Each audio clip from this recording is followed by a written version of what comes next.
अॼु चेटी चंड जो पवित्र ॾींहुं, तव्हां सभिनि खे वाधायूं हुजनि।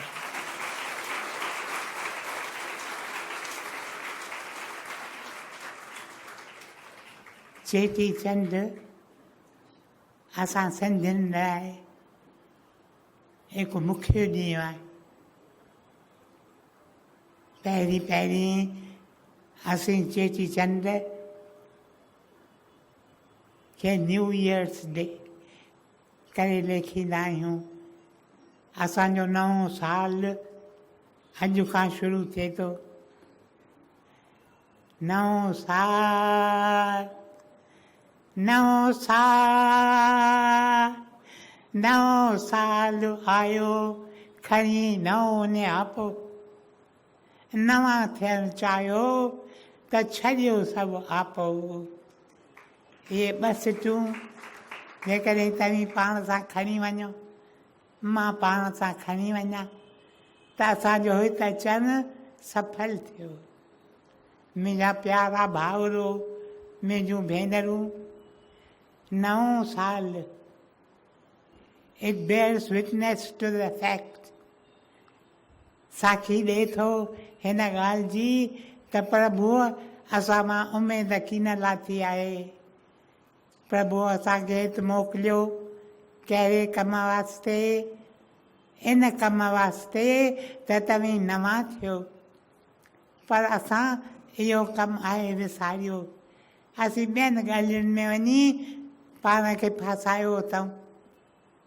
प्रभु असांखे ही is giving us another chance, a new chance to become new. तव्हीं हिक ॿिए खे मिलो था, हैप्पी न्यू ईयर करे विश करियो था। But you should wish to each other a happy new you. It is you who have to become new. It is not the year that has to become new. The year will be what it is. It is you, each one of you. असां मां हिकु हिकु नओं थिए, नओं थिए, नओं थिए। ऐं जे नओं थियणु चाहियूं त आपो छॾियूं।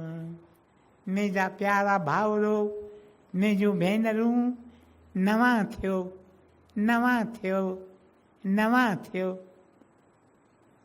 नवें थियण लाइ ज़रूरी आहे त we have to trust in God. पहिरियों न्यापो जो नओं साल पाण सां खणी अचे थो, सो इहो ट्रस्ट इन गॉड। असां प्रभुअ सां नातो किथे रखियो आहे। वरी वरी तव्हांजे चरणनि में इहा वेनती रखंदो आहियां त को न को नातो, make God alive in your life. God is only a word. का बि ॻाल्हि थिए थी, असीं ॿियनि वटि वञूं था, प्रभुअ वटि नथा वञूं। प्रभुअ वटि वञूं।